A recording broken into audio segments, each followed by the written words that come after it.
Hello and welcome to IBM TV. Today I'm joined by Steve Miller-Jones, Senior Director of Product Management at Limelight Networks.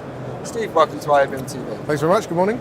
Can you tell us about, when preparing a live video event, what are Sure. some of the best practices to consider ahead of time?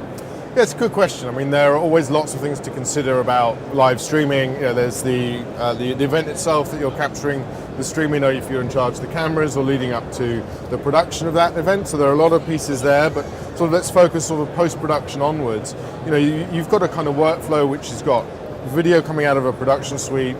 You've got to encode it and get it distributed online. So you've got a number of steps in the process. Do you know what's going to happen between the production unit and where the broadcast device is? Do you have some kind of satellite uplink? Do you have an encoder on site? Are you encoding off site? So you want to test all those paths, make sure you have some redundancy in place. You probably want to run some kind of dry run process before the event so that you know if things fail over that you've got some redundancy. And then you need to look further out into your pathway of thinking about how am I going to produce the right formats for the right devices? Do I have a workflow in place to do that? Do I need to do captioning? Do I need to put any overlay or bugs on the screen? Do I have additional commentary to add? So you've got all of those kind of steps before the video is even going to get to anyone that you want to work through in a straightforward project plan. And then, of course, doing a dry run with your monitoring team. Can you see all aspects of the end-to-end stream? Do you know that you're in control if something goes wrong? Do you have methods of procedure? Do you have a bridge that you're on where everyone's talking about and can solve problems actively on the fly? And yeah, knowing you've got some kind of high availability service in place, so if one thing fails, there is, it's not a single point of failure. Yeah. So there are lots of ways of looking at it, but I think if you treat it as a project, look at it end to end, and look for spots of single points of failure, I think you'll be onto a good plan. Okay. And what are the most popular formats that have to be supported to reach audience viewing devices? So today it's really beginning to trim down a lot. I suppose a couple of years ago you'd have said there would be traditionally RTMP, there might be some straggling RTSP going on, and then you'd have some smooth streaming, some flash-based streaming, and the HLS would be prominent as well. Whereas today I think we're getting to a situation where certainly in the US and in Europe, HLS and Dash are the preferred formats for distribution. If we look forward at the Common Media Application Framework, I think we'll see that Dash and HLS will certainly be the preferred format, and we'll see smooth streaming continue to fall away. RTMP, more and more service providers will end of life their support for it, and I think HDS in the Adobe environment will sort of, with the challenges that the Flash players face in browsers today, I think will fall away as well. So we'll end up certainly with HLS and Dash, and then I think we'll see the emergence of some low latency formats such as WebRTC or variations like that. Okay. And what are some of the recommendations for bit rates for shooting videos? That's interesting. So I would, if you're shooting for broadcast TV and you're doing Ultra HD, you've got very, very high bit rates. If you're trying to go for 1080p for your screen ties and it's sort of a full HD experience, and you're going upwards of 4 megabits per second, I think, and then it depends how many different bit rates you want to have. So are you trying to cater for a mobile audience as well as an audience at home? Do you need to have very small bit rates, audio only even, so that you can ensure the continuity of experience as someone maybe drifts between Wi-Fi zones or 4G or in the future 5G aerials. So I think you need the range of bit rates, so you need to probably add them all up, and you could easily get in excess of 20 megabits per second needed to go up. So if the live event is educational training or gambling, how can we handle the low latency requirements?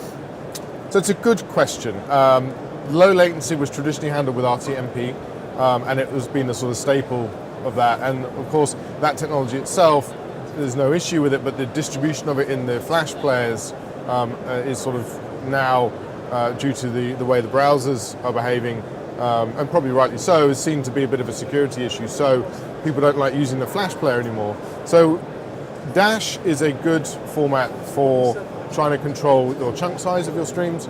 And I've seen a few examples of people using smaller chunk sizes to get sort of sub 5-second latency on streams, which I think for education is probably okay.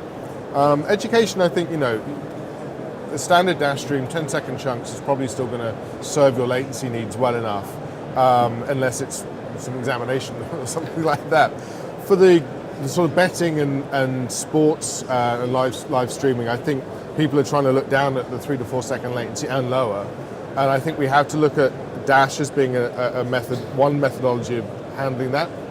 The challenge is being in how the player deals with the manifests and deals with the framing in the stream, and the players can get quite confused. Are you not able to read the chunks quickly enough and read the manifest well?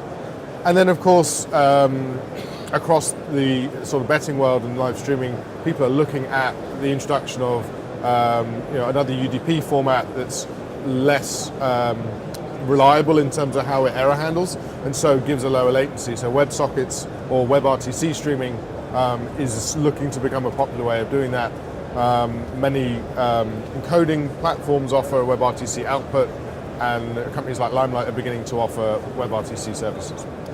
Analytics is a really important factor in all of this. Sure. How can I gather viewer analytics to better understand the audience's engagement? Yeah, so there are two sides to that. The first side is obviously your viewers are using a player of some kind, an application environment, a website, a player on a TV. So it depends where the player is and how you've built the player. So if you've built it into an app environment, most app environments allow you to use SDKs that you can plug in that will give you data about streams consumed, rebuffer rates, bit rates consumed, length of viewing time. So all of that sort of user-specific data, you need to be looking there. And then your delivery service provider, so a CDN or a streaming service provider, should be able to give you information about your throughput, your concurrency, your distribution, and you should be able to use that data in combination to give yourself a good understanding of where are my users coming from, and in each of these different regions, is the performance good enough for my metrics, your KPIs for that stream, and what are they looking at in the player, and are they getting the experience I want them to? So really it's a combination piece, and you need some decent real-time data for live streaming to analyze in real time what's happening. You're probably going to get, for live streaming, you're probably going to be more interested in knowing that you've got your concurrency, how many users are actually connected, and what bit rates you're producing at that time. And are people going up through the bit rates, or are they beginning to drop down? And are they having rebuffering events that means there's some congestion that's interrupting the stream? So we mentioned the viewer quite a few times here. Can you give us some tips for the best practices for delivering a great viewer experience? Yeah, so I think the key with viewers is thinking about what device are you targeting when they're going to be consuming your stream, and then targeting your stream experience for those devices. So if you think your users are going to be mobile whilst watching your stream, you probably want to think about the order and your bit rates go, so that they're catering for a mobile audience first. Faster startup, maybe with a lower bit rate, then moving through to higher bit rates as they go. Versus if they're going to be at home or in a sort of entertainment lean back environment, you're more likely to have a consistent connection, so you could very much go in for a high bit rate first, followed by even the higher one, but you're getting that high experience at the first step. So I think you really need to think about where your stream's going to be consumed, and then you cater how your stream's delivered for those individual cases. So as the technology changes, the consumption changes, security becomes quite a big issue. So how can we protect the video streams from theft and defend the origin website from attacks? Yeah, it's obviously an area of concern. There are, if you follow the industry news, not a week goes by without someone having some data either revealed that they had some breach of some kind. I think there are really three pillars of security. I think there's the delivery of the traffic itself, there's the protection of the content, and there's the application and user data. So, on delivering the content, straightforward encryption. People used to use flash encryption. Streaming over HTTPS will encrypt the data as it flows to the end user, of course, that's becoming more popular. So that sort of helps stop people sniffing the traffic as it's being delivered. That may not be a very common cause of data theft. The content protection itself takes all manners. So you can do things like DRM, of course. You can wrap the content and encrypt it so that you're having to hand out your licenses and you can track who that's being accessed by. You can look at watermarking techniques as well so that you've got some way to track the individual users who are accessing your content. And then straightforward things like using tokenization in your URLs. This stops people being able to distribute the URLs widely, so you know that you're not at risk of someone rebroadcasting your own stream. Simple things like cross-origin resource sharing. If you're a publisher and you're going out to multiple websites, you can be in control of how the browsers communicate with you, and you can control which sites are able to access your content. And all forms of sort of geographic targeting, CDN service providers like Limelight can help manage all of those request and response communications at the edge, away from your infrastructure. So as the request is coming in, to help manage, should this user come in now, and what should I do if they're not supposed to?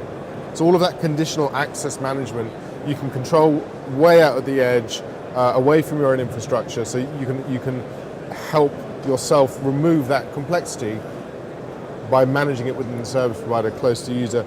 It creates a better, more low latency experience as well. And then the third piece, infrastructure, applications, and user data, perhaps most importantly.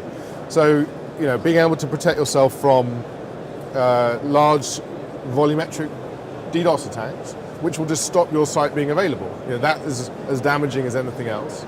That's one thing. So, using protective services from companies like Limelight will help keep that threat away from your actual infrastructure. And then looking at the requests and data that actually get to your infrastructure. So, you have to log in a subscription website.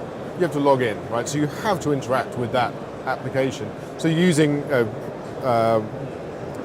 WAF tools, WAF services that will help protect your application from people trying to get in on ports they shouldn't, and also protect the data coming back out. Yeah. So people looking at your ports and scanning your ports for data coming out is another way that people will steal data about your users. So I really think these three areas, the applications and the data, the access to the content and the encryption themselves of the traffic, are really key to the whole security piece and need to be considered together. Thank you very much for joining us. Not at all, it's a pleasure. So lots of really useful tips and best practices from Limelight Networks. You can find out more at limelight.com.